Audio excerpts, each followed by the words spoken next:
You are trespassing on private property. I have called the police.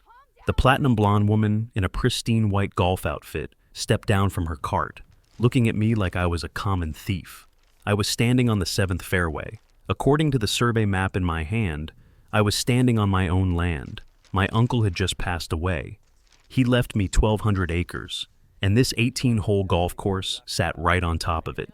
She stood there, arms crossed, confident that her title of HOA president would make me bow my head and walk away.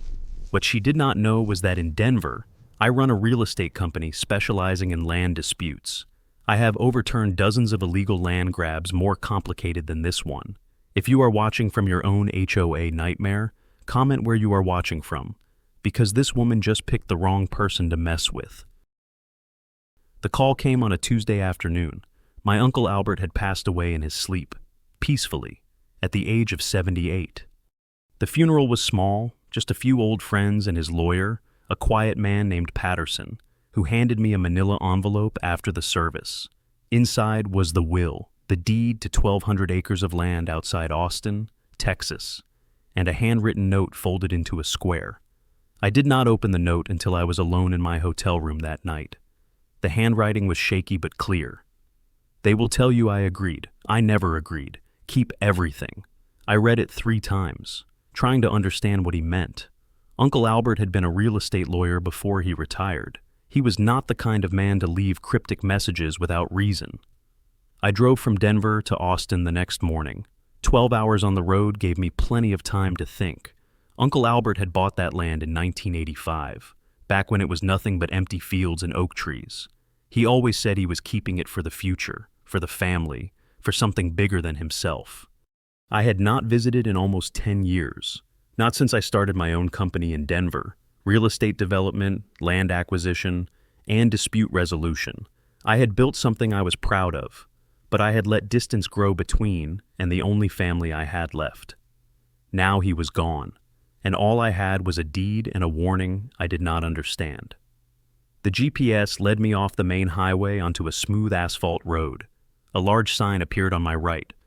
Welcome to Ridgerest Estates, a premier golf community. Beyond it stretched rows of million-dollar homes, a clubhouse with floor-to-ceiling windows, an Olympic-sized pool, and golf carts rolling down private paths. Everything looked perfect, orderly, prosperous. I pulled over and spread the survey map across my steering wheel. The boundaries were marked in red ink, dated 1985, signed, and notarized. According to this map, the golf course, the clubhouse, and the trails all sat within the boundaries of what Uncle Albert had left me. The contrast between this pristine community and his warning hit me like a cold wind. Something was very wrong here. I parked near the 7th fairway and walked onto the grass. Survey map in hand, the turf was immaculate, the kind of green that costs thousands of dollars a month to maintain. I knelt near a small metal stake embedded in the ground. Survey markers are supposed to be permanent, set by professionals, and recorded with the county. This one had been moved. The soil around it was darker, looser, and recently disturbed. I found 2 more markers in similar condition before I heard the golf cart approaching. Someone had tampered with the boundaries. Someone had tried to erase the evidence of where this land actually began and ended. The woman who stepped out was in her early 60s, with platinum blonde hair, a white golf outfit that probably cost more than my first car. "You are trespassing on private property," she said, her voice sharp and practiced. "I am Victoria Harrington, president of the Ridgerest Estates Homeowners Association. This is a private golf course for residents only. I am going to have to ask you to leave." I held up the survey map. "My name is Austin Harris. My uncle, Albert Harris, left me this land. According to this survey, you are standing on my property." She did not even glance at the map. Her smile tightened, but it did not disappear. "I knew your uncle, lovely man, but I am afraid there has been some confusion. Albert agreed to let us use this land years ago. We have documentation, a written agreement from 2005. They will tell you I agreed. I never agreed."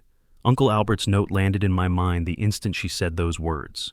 This was what he had warned me about. "I would like to see that agreement," I said, keeping my voice level. Victoria tilted her head, the way a teacher might look at a slow student. Of course, I will have our attorney send it to you. But in the meantime, I must insist that you leave. This is a private community, and you are causing a disturbance." She gestured toward the clubhouse, where a small crowd had gathered to watch. Golfers paused mid-swing. Residents peered from their patios. I was being watched, evaluated, and judged. One man against 450 families who believed this land belonged to them. I folded the survey map and put it back in my pocket. "I will be in touch," I said. Victoria's smile widened, triumphant. "I am sure you will, but, Mr. Harris, let me give you some friendly advice. Your uncle was a reasonable man. He understood how things work around here. I hope you will be reasonable too." I walked back to my car without responding. Uncle Albert had been a real estate lawyer for 40 years. He knew how to protect his assets, how to document everything. If he said he never agreed, then that written agreement was either a lie or a forgery. Either way, Victoria had just made a serious mistake. She assumed I would back down. I started the engine and pulled away from Ridgerest Estates. Somewhere in Uncle Albert's files, there was proof, and I was going to find it. The cease and desist letter arrived at my hotel room the next morning, delivered by courier before I had finished my first cup of coffee. The envelope was thick, expensive paper, the kind law firms use when they want to intimidate. Inside was a 3-page document from Morrison & Associates, attorneys for the Ridgerest Estates Homeowners Association. The language was dense and aggressive harassment, trespassing, interference with community property, and intentional infliction of emotional distress. The final paragraph demanded that I cease all contact with HOA members and refrain from entering any community amenities, including the golf course, clubhouse, pool, and trails. Failure to comply would result in immediate legal action.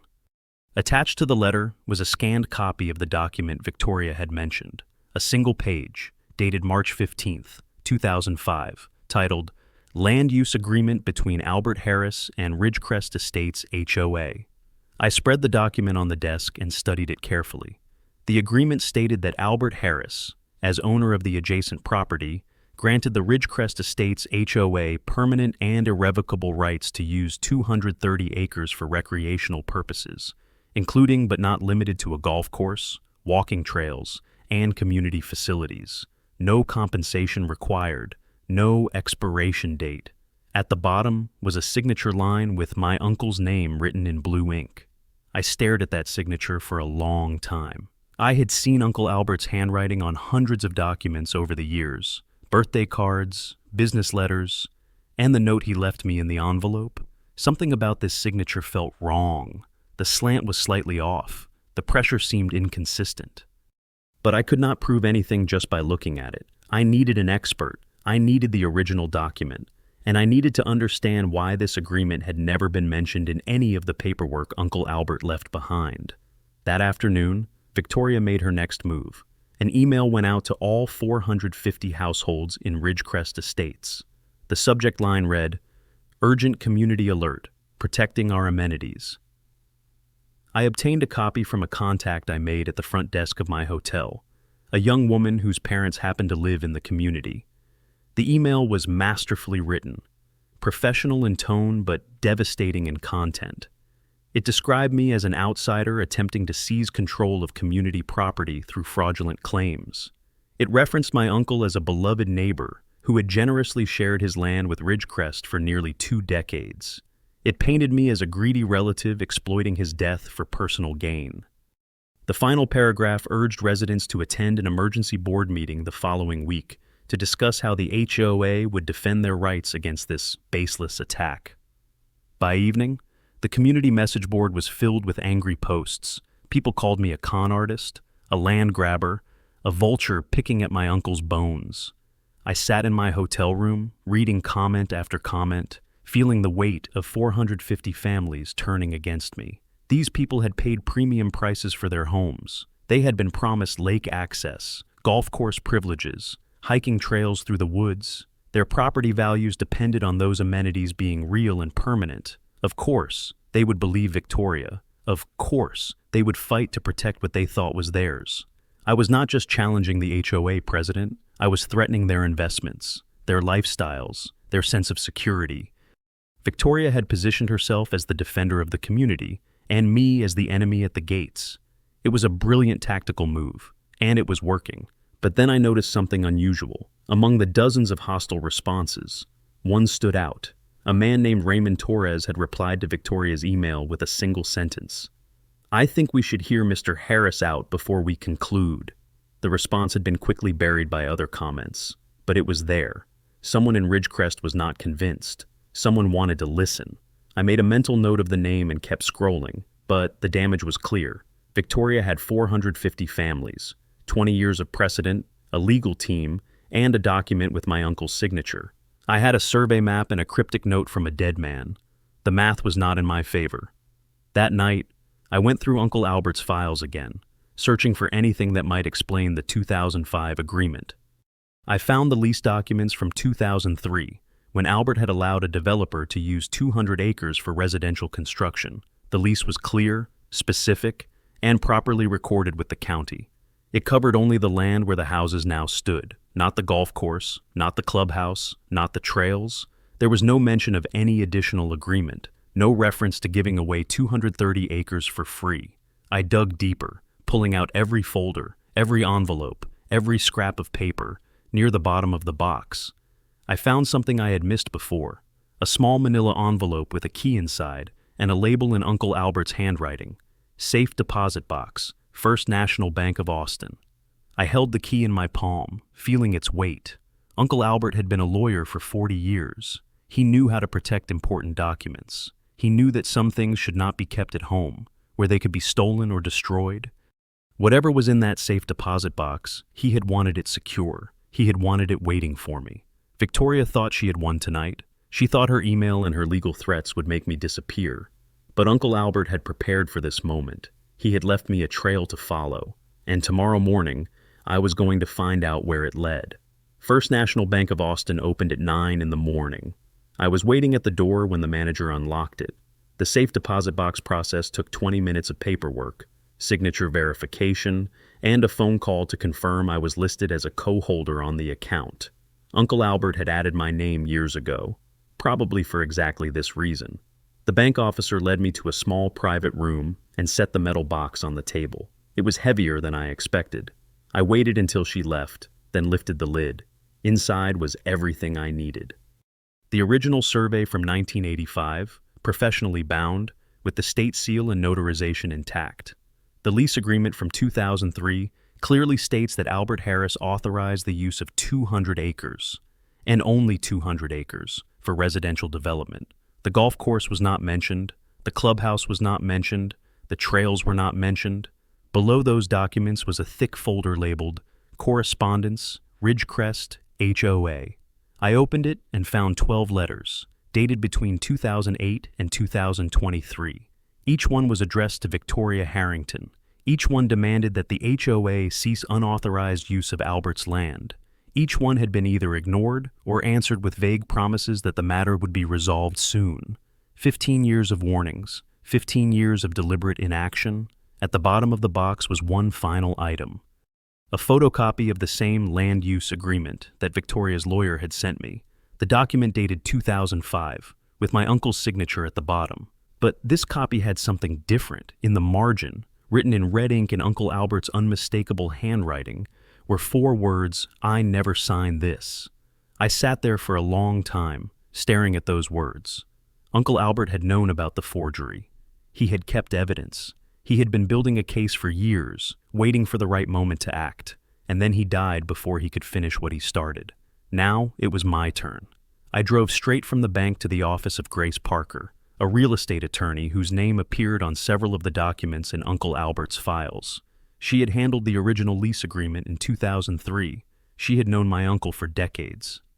When I explained the situation and showed her the contents of the safe deposit box, her expression shifted from professional courtesy to genuine alarm. "If that signature is forged, we are not talking about a civil dispute anymore," she said. "Forgery is a felony in Texas, combined with the fraudulent use of the document to claim property rights. Victoria Harrington could be facing serious criminal charges." She paused, flipping through the correspondence folder. "But proving forgery requires expert testimony. We need a forensic document examiner to compare the signature against known samples of your uncle's handwriting. Grace made a list of immediate action items. First, secure certified copies of all recorded documents from the county recorder's office. Second, obtain additional samples of Uncle Albert's signature for forensic comparison.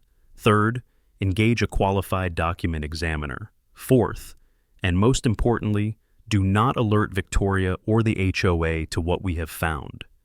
Right now, they think you are just a grieving nephew with a piece of paper, Grace said. They are not expecting a real fight. That is our advantage. The moment they realize you have evidence of forgery, they will start destroying records, coaching witnesses, and building a defense. We need to be ready before that happens. I spent the rest of the day at the county recorder's office, requesting copies of every document related to the Ridgerest estate's development. The clerk was helpful but slow, pulling files from archives that had not been touched in years.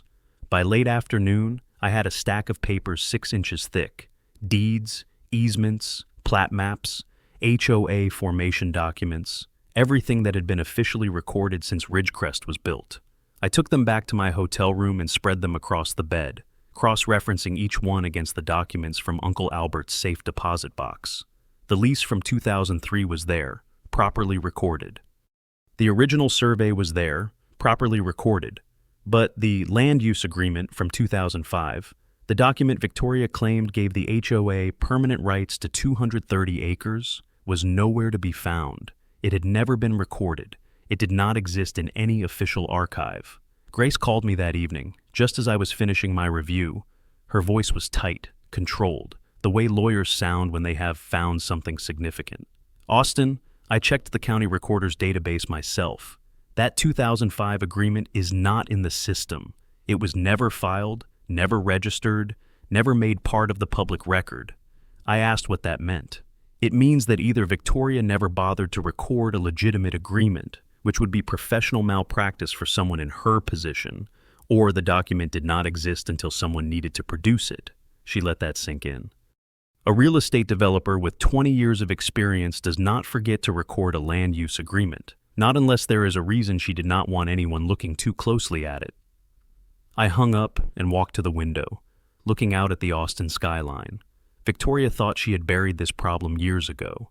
She thought Uncle Albert was too old, too tired, too polite to fight back. She thought his death had erased the last obstacle to her control over Ridgerest Estates. She was wrong. The evidence was real. The paper trail existed. And now I had a lawyer, a strategy, and a question that demanded an answer. If the 2005 agreement was legitimate, why had no one ever recorded it? The only logical explanation was that it had been created after the fact, forged to justify a land grab that had already happened. Victoria had built her empire on stolen ground, and I was going to prove it. Victoria discovered I was investigating. I do not know how. Perhaps someone at the county recorder's office mentioned my name. Perhaps one of her contacts at the bank noticed my visit to the safe deposit box. Perhaps she simply assumed that any nephew of Albert Harris would not give up easily and decided to strike first. Whatever the source, her response came fast and hard. 3 days after I met with Grace, every resident in Ridgerest Estates received a new email from the HOA board. This time, my name was in the subject line. Urgent fraudulent claims by Austin Harris. Community action required. The email was longer than the first one, more detailed, more vicious. It accused me of fabricating documents to support a fraudulent land grab. It claimed I had been harassing community members, approaching them with lies about the HOA leadership. It suggested I was exploiting my uncle's death for financial gain, that I had never had a real relationship with Albert, that I was nothing more than a distant relative looking for a quick payday. The email included a photograph of me, taken from my company website, with a caption that read, "This man wants to take your golf course, your clubhouse, your trails. Do not let him." It urged residents to sign a petition demanding that local authorities investigate me for fraud. Within 48 hours, 300 signatures had been collected. The attack spread beyond Ridgerest. Someone, I never found out who, contacted my business partners in Denver. They received anonymous emails claiming I was involved in fraudulent land schemes in Texas and questioning whether they should continue their association with me. 2 clients called to ask what was happening. One of them, a development company I had worked with for 5 years, said they needed to pause our current project until the situation was clarified. My office manager called me, her voice strained with confusion. "Austin, what is going on down there? People are saying things about you that do not sound like you at all." And I told her I would explain everything when I returned, but I could hear the doubt in her silence. Reputation is built over years and destroyed in days. Victoria understood that better than anyone. The worst attack came through a channel I had not anticipated. A formal complaint was filed with the Texas Real Estate Commission, alleging that I had engaged in deceptive practices related to property claims in Travis County. The complaint was anonymous, but the language was identical to Victoria's emails. It accused me of presenting forged documents as authentic, of making false statements about property ownership, and of attempting to defraud the Ridgerest Estates HOA. The commission was required to investigate all complaints, regardless of merit. I received a letter informing me that my professional conduct was under review and that I should retain legal counsel. The irony was almost unbearable. I was being accused of forgery by the person who had actually committed it. I called Grace that night, my voice tight with frustration. She listened without interrupting, then spoke calmly. "This is exactly what I warned you about. Victoria is trying to bury you before you can bury her. She is attacking your credibility so that when the truth comes out, no one will believe you." I asked what we should do. "We stay the course," she said. "We do not respond publicly. We do not engage with the accusations. We keep building our case. And when we have enough evidence, we let the facts speak for themselves. Right now, emotion is her weapon. Do not give her ammunition." It was good advice. It was the right advice. But sitting alone in that hotel room, watching my professional reputation crumble in real time, following the right strategy felt like drowning slowly while someone told me to be patient. The next morning, I received an unexpected message. It came through the hotel's front desk, a handwritten note in a sealed envelope. The message was brief. "Mr. Harris, I knew your uncle. I know what really happened in 2005. Meet me at the coffee shop on 5th Street at 3 o'clock. Come alone. R. Torres, Raymond Torres, the man who had posted the single dissenting comment on Victoria's first email, the man who had suggested the community should hear me out. I had almost forgotten about him in the chaos of the past few days. But someone in Ridgerest wanted to talk, someone who claimed to know the truth. I arrived at the coffee shop 15 minutes early and chose a booth in the back corner where I could see the entrance. Raymond Torres walked in at exactly 3 o'clock. He was in his late 60s, gray-haired, with the weathered face of someone who had spent years working outdoors. He ordered a black coffee, sat down across from me, and studied my face for a long moment before speaking. "You look like him," he said finally. "Albert, same eyes, same stubborn jaw." I asked how he knew my uncle. "I was on the HOA board from 2003 to 2010. I was there when Victoria decided to build the golf course. I was there when she presented that agreement to the board, the one with your uncle's signature." He paused, his hands wrapped around his coffee cup. "I was also there when Albert showed up at our meeting, furious, demanding to know why we were building on his land without permission." I leaned forward. "What happened?" Raymond's expression darkened. Victoria told him there had been a misunderstanding. She said she would handle it personally. She walked him out of the room and came back 20 minutes later, all smiles, saying everything was resolved. The golf course construction continued the next week. None of us ever saw Albert at another meeting again. I asked him why he had stayed silent for so long. Raymond looked down at his coffee. "Because I was a coward. Because Victoria controlled everything, the contracts, the vendors, and the board votes. Because I told myself it was not my problem." He reached into his jacket and pulled out a small USB drive. "But I kept records. I recorded that board meeting in 2005, the one where Victoria said Albert had agreed. I recorded her saying the words out loud." He slid the USB drive across the table. She said, "Albert will never agree to this, but we are building anyway. He is old. He will not fight back." Those exact words, on tape. I held the USB drive in my palm, feeling its weight. This was not just evidence. This was Victoria admitting, in her own voice, that she knew my uncle had never consented. This was the key to everything. Raymond stood up, leaving his coffee untouched. "I should have done this years ago. I am sorry I waited until your uncle was gone.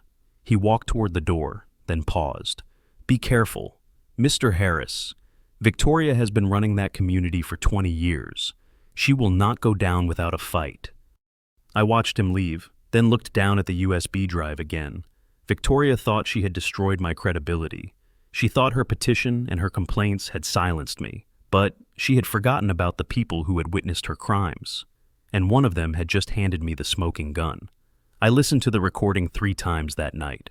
The audio quality was not perfect, captured on what sounded like a personal recorder from almost 20 years ago, but Victoria's voice was unmistakable, clear, confident, dismissive.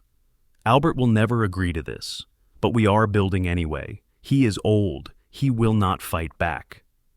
The words hung in the air of my hotel room like a confession. This was not a misunderstanding. This was not a gray area of interpretation. This was a deliberate decision to steal land from a man they assumed would never resist. I saved the file to 3 separate locations, encrypted each one, and sent a copy to Grace's secure server. Evidence this valuable could not exist in only one place. Raymond met me again 2 days later, this time at a quiet park on the outskirts of Austin. He was nervous, checking over his shoulder, speaking in a voice barely above a whisper. Victoria has people everywhere, he said. Board members, vendors, even some of the staff at the county offices. She has been building this network for 20 years. You need to understand what you are up against. I told him I understood. He shook his head. No, you do not. Not yet. He handed me a thick envelope. Inside were documents he had kept hidden since his resignation from the board in 2010. Internal memos from 2008, when Uncle Albert had started sending formal complaints. Minutes from closed-door board meetings where Victoria instructed members to ignore his letters. Financial records showing that the HOA had spent $3.2 million building the golf course on land they did not own. I kept copies of everything, Raymond said. I knew this day would come eventually. I just did not expect to be the one delivering it. I asked him why he had finally decided to come forward. Raymond was silent for a long moment, staring at the trees swaying in the afternoon breeze. Your uncle came to my house once, about 10 years ago. He wanted me to testify against Victoria, to tell the truth about what happened in 2005. I said no. I told him it was not worth the risk, that Victoria would destroy anyone who crossed her. He looked at me, his eyes heavy with regret. Albert did not argue. He just nodded and said, "Someday, someone will be brave enough." Then he left. I never saw him again. Raymond's voice cracked. When I heard he had passed, I could not stop thinking about that conversation. I had a chance to do the right thing, and I was too afraid. I will not make that mistake twice. Grace reviewed the new documents that evening. Her assessment was methodical, precise. The internal memos proved that Victoria and the board had knowingly ignored Albert's objections for years. The financial records showed massive expenditure on property that the HOA had no legal right to develop. Combined with the recording and the unrecorded agreement, we had a pattern of deliberate fraud spanning nearly 2 decades. This is enough to file a civil lawsuit, Grace said. Quiet title action, trespass, unjust enrichment. But if we want criminal charges, we need the forensic report on that signature. Without expert testimony that the 2005 agreement is a forgery, Victoria's lawyers will argue everything else is circumstantial. The forensic document examiner Grace had hired was a specialist named Dr. Ellen Marsh, a former FBI analyst with 30 years of experience in question document examination. She had been working on the signature comparison for over a week, analyzing the alleged 2005 agreement against known samples of Uncle Albert's handwriting from the lease agreement, personal letters, and legal documents. I had not heard from her directly, but Grace assured me she was thorough. Ellen does not rush, she said, but when she delivers a conclusion, it holds up in court. While we waited for the forensic report, I continued building the case from other angles. I filed a formal complaint with the Texas Real Estate Commission regarding Harrington Development Group, Victoria's company that had originally constructed Ridgerest Estates. The complaint alleged misrepresentation of property boundaries and failure to verify land ownership before development. I also contacted the title insurance company that had issued policies to Ridgerest homeowners. If those policies had been issued based on fraudulent documentation, The insurance company had significant exposure and a strong incentive to investigate. Every thread I pulled created more pressure on the web Victoria had built. The goal was not to attack from one direction, but to surround her with questions she could not answer. The HOA annual meeting was scheduled for the following Saturday, exactly 12 days away. According to Raymond, attendance was typically low, maybe 50 or 60 residents out of 450. But this year would be different. Victoria's emails had stirred up the community. The petition against me had drawn attention. People were anxious, angry, and looking for answers. Grace suggested we use the meeting as our public set piece, the moment when we presented the evidence to the community and forced Victoria to respond in front of witnesses.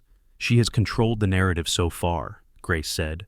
The annual meeting is our chance to take it back. But we need that forensic report before we go public. Without it, she will claim the recording is out of context, and the other documents are fabricated. We need proof that cannot be dismissed. The call came on a Thursday evening, 8 days before the annual meeting. Grace's voice was calm but charged with energy. Ellen finished her analysis. I am sending you the report now, but I wanted you to hear the conclusion directly. I held my breath. The signature on the 2005 agreement is a forgery. Ellen confirmed it with 95% confidence. The signature was digitally copied from the 2003 lease agreement and pasted onto the new document. She found pixel-level inconsistencies that proved the signature was not written by hand on that page. The document metadata shows the file was created in 2008, not 2005 as dated. I sat down slowly, the weight of the moment settling over me. 3 years after the date printed on the agreement, 3 years after Uncle Albert had started complaining, Victoria had not just lied about having permission, she had manufactured evidence to cover her tracks. Grace continued, her voice steady. There is more. The metadata shows the document was created on a computer registered to Harrington Development Group, Victoria's company. We can trace the forgery directly back to her. I closed my eyes, letting the information sink in. This was not just proof. This was a weapon. Victoria had spent 20 years believing she was untouchable, that her position and her network would protect her from consequences. She had underestimated my uncle. She had underestimated me. And in 8 days, she was going to learn exactly how wrong she had been. Grace filed the complaints on Monday morning, 6 days before the annual meeting. The first went to the Travis County District Attorney's Office, a detailed criminal referral alleging forgery, fraud, and criminal trespass. The second was a civil lawsuit filed in district court, a quiet title action to establish my legal ownership of the disputed 230 acres, combined with claims for trespass and unjust enrichment. The third was a formal notification to Lone Star Title Insurance, the company that had issued policies to every homeowner in Ridgerest Estates. Each filing was accompanied by the same evidence package, the forensic report confirming the forged signature, the metadata analysis tracing the document to Victoria's company, the original survey and lease, Raymond's recording, and 15 years of ignored correspondence. The paper trail was complete. The trap was set. I asked Grace what would happen next. She leaned back in her chair, fingers steepled. The DA will take time to review. Criminal cases move slowly, especially when they involve prominent community figures. But the civil lawsuit creates immediate pressure. Victoria will be served within 48 hours. She will have to respond in court, under oath, with documents that can be subpoenaed and verified. More importantly, the title insurance company will launch its own investigation. She paused. Title insurers do not like discovering they have been issuing policies based on fraudulent claims. Their exposure here is enormous.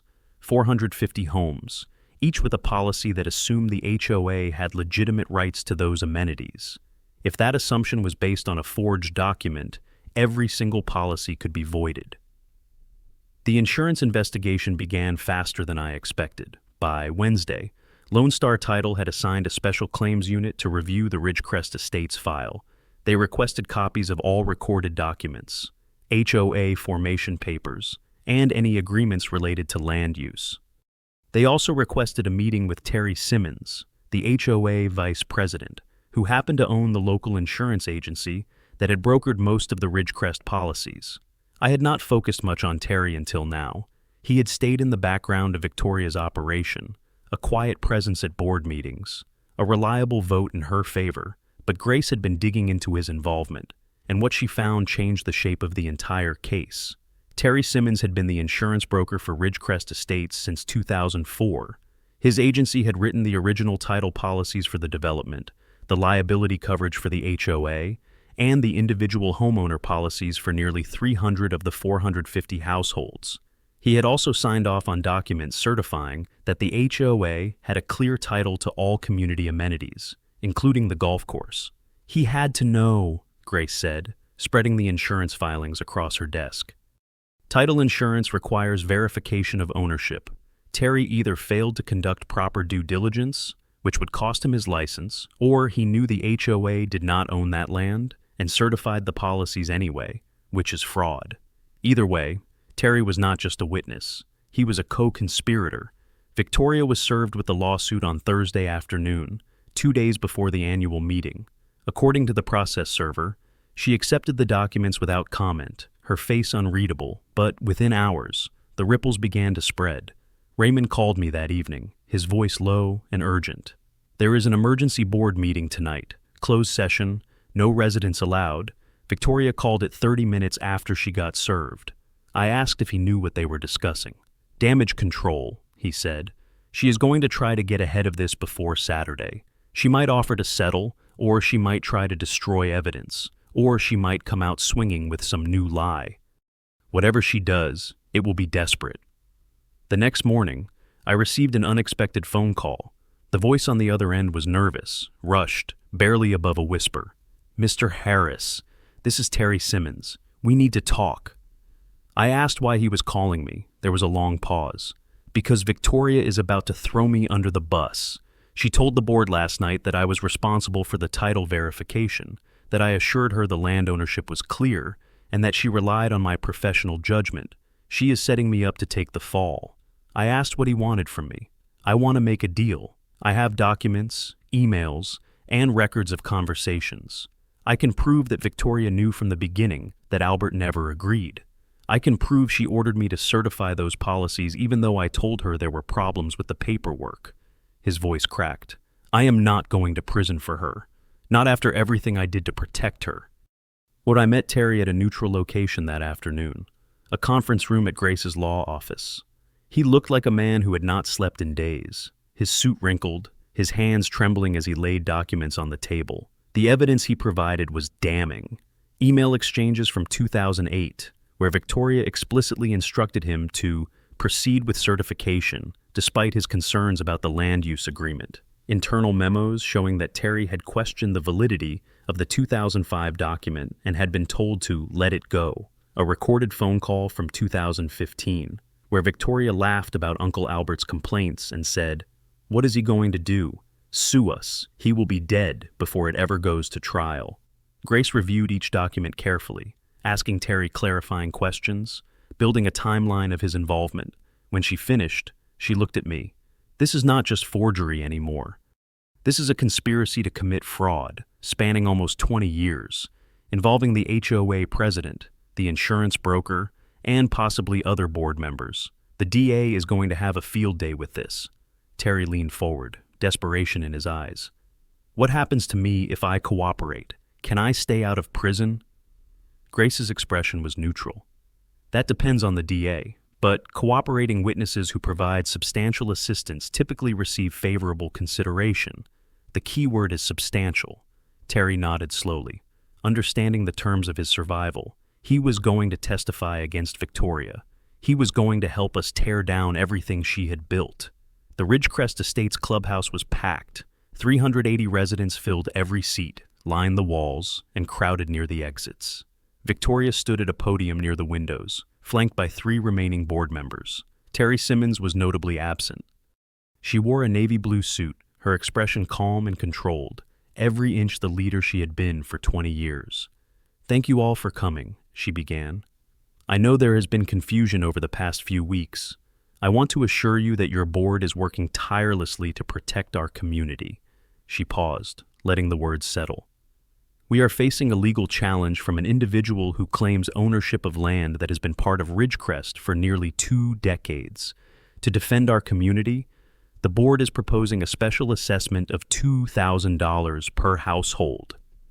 Murmurs rippled through the audience. Victoria pressed on, framing it as a necessary sacrifice, an investment in their future. She was going to extract money from the very people she had defrauded. I raised my hand. Her eyes found me immediately, and her composure flickered. "Mr. Harris, this is a meeting for Ridgerest residents." A man in the front row turned around. "Let him speak. If he is lying, we will know." Other voices joined in. Victoria hesitated, then nodded. 5 minutes. "Mr. Harris." I walked to the front, feeling 380 pairs of eyes on me. I had no podium, no microphone, only the truth. I held up the original survey from 1985. This shows that the land where this golf course sits has belonged to my family for almost 40 years.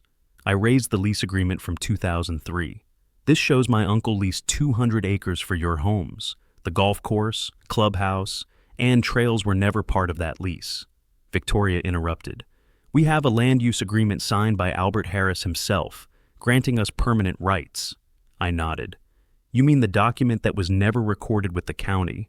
The one whose metadata shows it was created in 2008, 3 years after its printed date? The one a forensic examiner confirmed contains a forged signature?"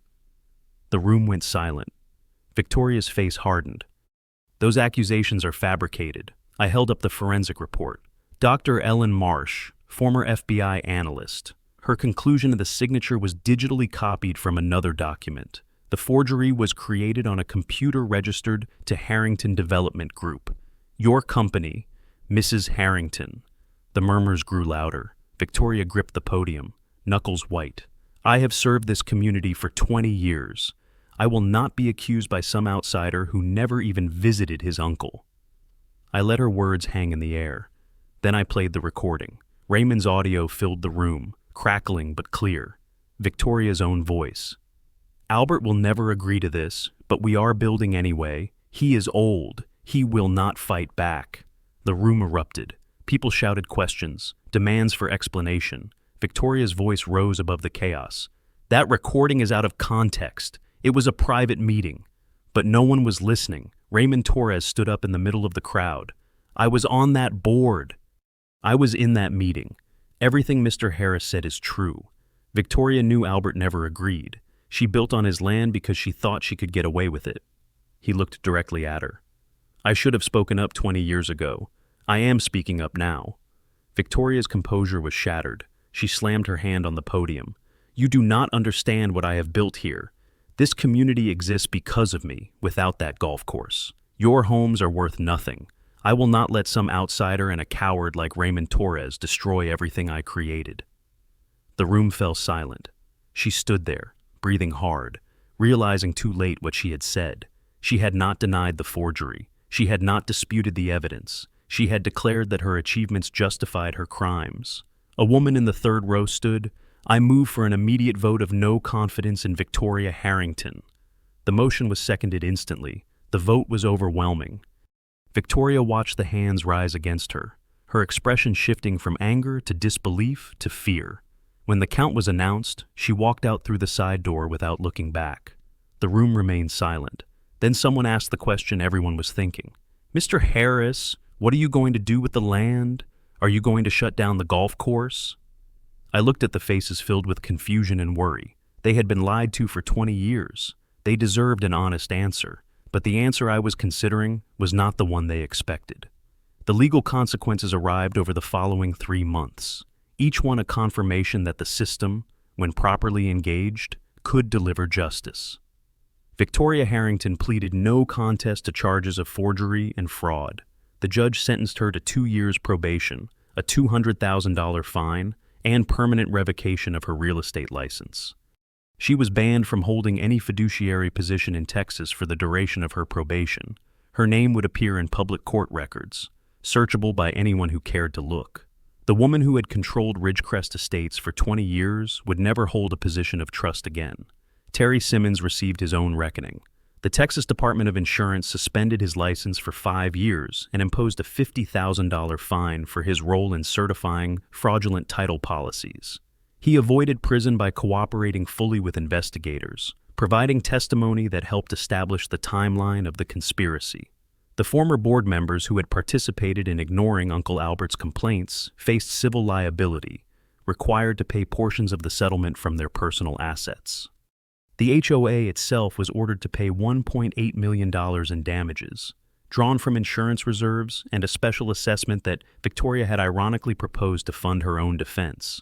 I could have demanded more. Grace told me we had grounds to pursue additional damages, to force the sale of community assets, to make Ridgerest estates pay for every dollar of profit they had extracted from stolen land.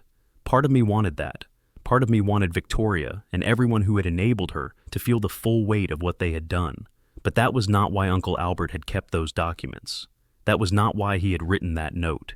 He had not wanted revenge. He had wanted the truth to be acknowledged and the wrong to be corrected. Destruction was easy, restoration was harder. I announced my decision at a community meeting 1 month after Victoria's sentencing. The same clubhouse, the same rows of chairs, but a very different atmosphere. Raymond Torres had been elected interim HOA president, and he introduced me with a humility that felt genuine. "Mr. Harris has something to share with all of you," he said. "I ask that you listen with open minds." I stood at the same spot where I had confronted Victoria, but this time I was not there to accuse. I was there to offer something unexpected. I explained that I would not be closing the golf course, evicting residents, or selling the land to developers. Instead, I proposed a new lease agreement. The HOA would pay $45,000 per year to use the 230 acres, a fair market rate determined by an independent appraisal. The lease would be properly recorded with the county, transparent, and legally binding. In exchange, residents would retain access to the amenities they had come to rely on, their property values would stabilize, their community would survive. But there were conditions.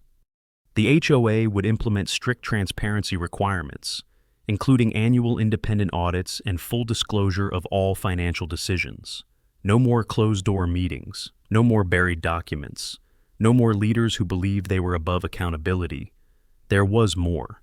I designated 50 acres of undeveloped land as a public hiking trail, open to Ridgerest residents and the surrounding community.